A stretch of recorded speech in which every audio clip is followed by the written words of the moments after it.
Good morning class. कल हमने अपना व्याकरण का पहला अध्याय शुरू किया था जो था भाषा, लिपि और व्याकरण के बारे में। और कल हमने जो है भाषा को जो है समझा था। ठीक है, उसमें हमने पढ़ा था कि भाषा शब्द की उत्पत्ति भाष धातु से हुई है जिसका अर्थ है बोलना। फिर हमने भाषा के रूप पढ़े, मौखिक रूप और लिखित रूप। जो बोलकर है वो मौखिक है, जो लिखकर है वो लिखित रूप है। फिर हमने पढ़ा कि भाषा की इकाइयाँ कौन कौन सी, मतलब भाषा का निर्माण कैसे हुआ है। उसमें हमने पढ़ा कि भाषा की सबसे छोटी जो मौखिक इकाई है वो तो ध्वनि है, साउंड। ठीक है, कोई भी आवाज़। और जो लिखित है वो वर्ण है। फिर वर्णों को जोड़ करके हमने शब्द बनाए, यानी भाषा की, लिखित भाषा की सबसे छोटी इकाई हो गई वर्ण। उसके बाद हमने वर्णों को जोड़ करके शब्द बनाए सार्थक रूप से। सार्थक का मत भूलना, क्योंकि सार्थक मतलब जब तक उसका अर्थ नहीं निकलेगा वो शब्द नहीं कहलाएगा।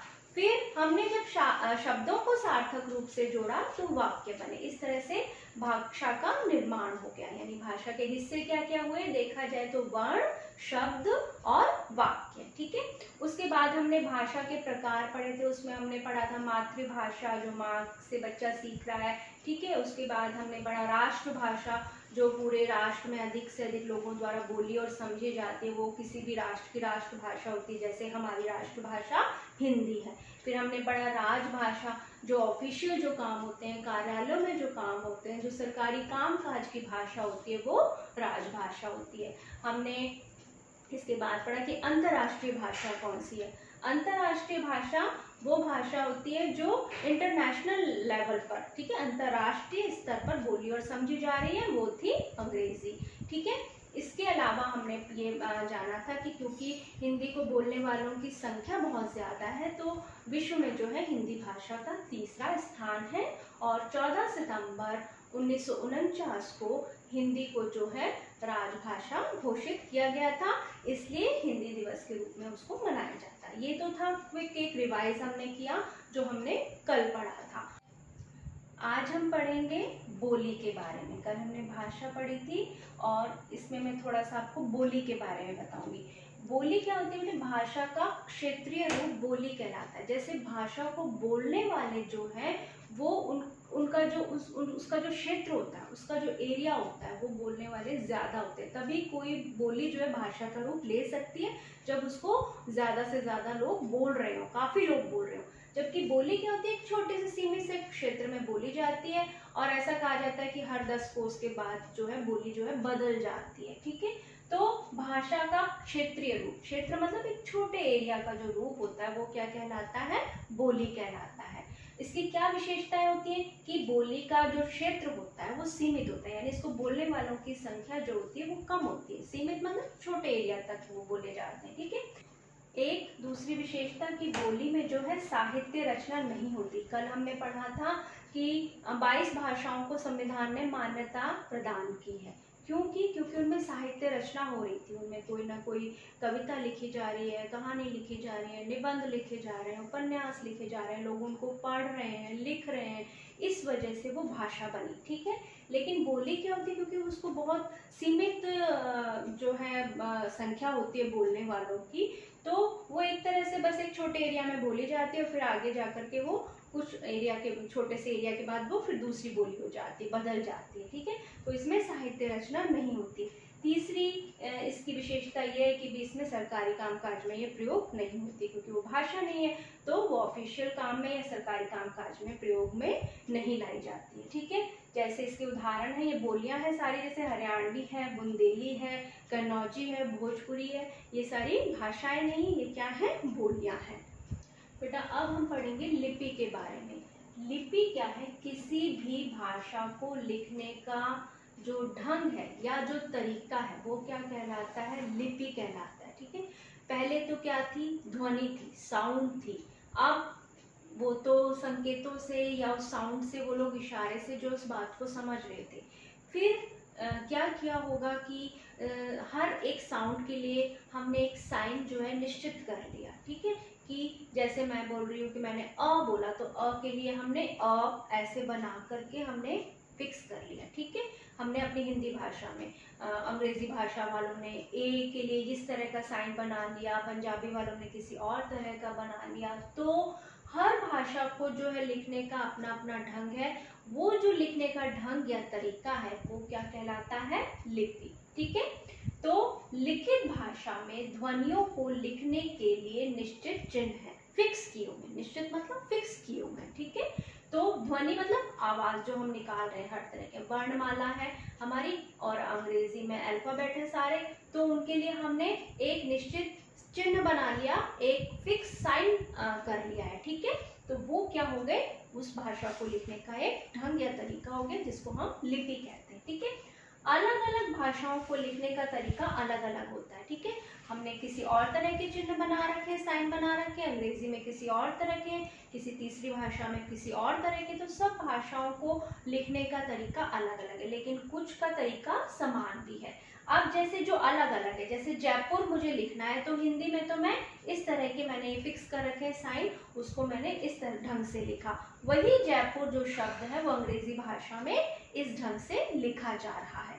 ठीक, अब बेटा जिनकी लिपि अलग अलग है, जिनको लिखने का ढंग अलग अलग है, जिन्होंने अपने अलग अलग साइन बना रखे, यानी उनके लिखने की जो लिपि है वो अलग है, तो उन जिन भाषाओं की लिपि एक होती है उनके अक्षरों की बनावट तो समान होती है, लेकिन जिन भाषाओं की लिपि एक जैसी नहीं होती उनके अक्षरों की बनावट समान नहीं होती। जैसे हमने अभी पढ़ा कि जयपुर शब्द है हिंदी में इस ढंग से लिखा जा रहा है और अंग्रेजी में उसको लिखने का तरीका दूसरा है, क्योंकि अंग्रेजी और हिंदी की लिपि जो है लिखने का जो ढंग है वो अलग अलग है। ठीक है, अब जैसे अंग्रेजी भाषा है उसकी लिपि रोमन है, और फ्रेंच भाषा उसकी भी लिपि क्या है? रोमन है। ठीक है, अब अंग्रेजी में ही इज अ बॉय। ठीक है, और फ्रेंच लैंग्वेज में हम उसको इस सेंटेंस को हमने इस ढंग से लिखा है।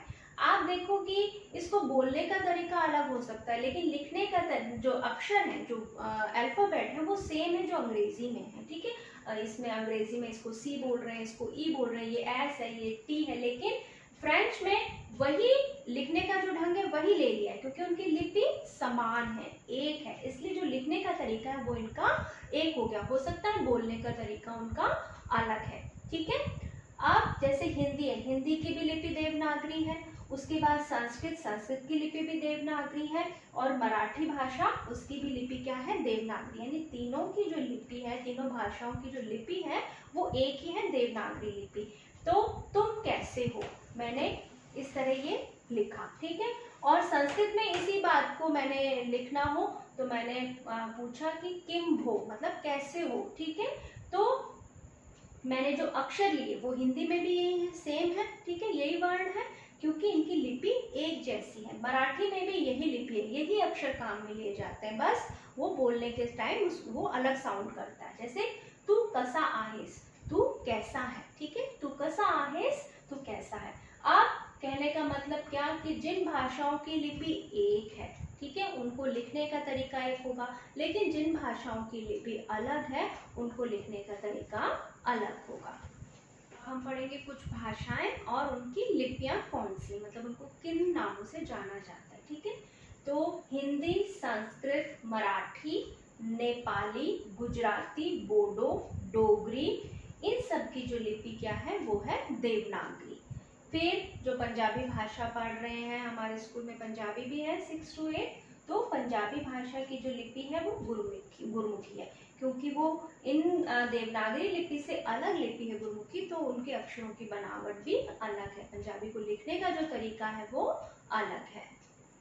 अब बेटा जैसे अंग्रेजी, फ्रेंच, स्पेनिश, जर्मन, इन सब के जो अक्षरों की बनावट है, इनमें जो अक्षर बनाए जाते हैं वो सेम होते हैं, क्योंकि इन सब की लिपि क्या है? रोमन है। ठीक है, फिर रूसी और बुल्गारियन भाषा है, उनकी लिपि क्या है? रूसी। फिर उर्दू, अरबी जो भाषाएं हैं उनकी लिपि है, जैसे उर्दू की लिपि है फारसी और अरबी की अरबी ही लिपि कहलाती है। ठीक है, भाषा कश्मीरी और उसकी लिपि है पश्तो अरबी।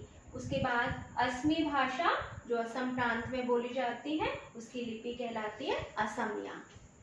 अब बेटा लिपियों को जानने के बाद हम जो हमारी लिपि है देवनागरी और कुछ एक लिपियां जो हमारे यहाँ बोली जाती हैं, ठीक है, उनके बारे में हम जानेंगे।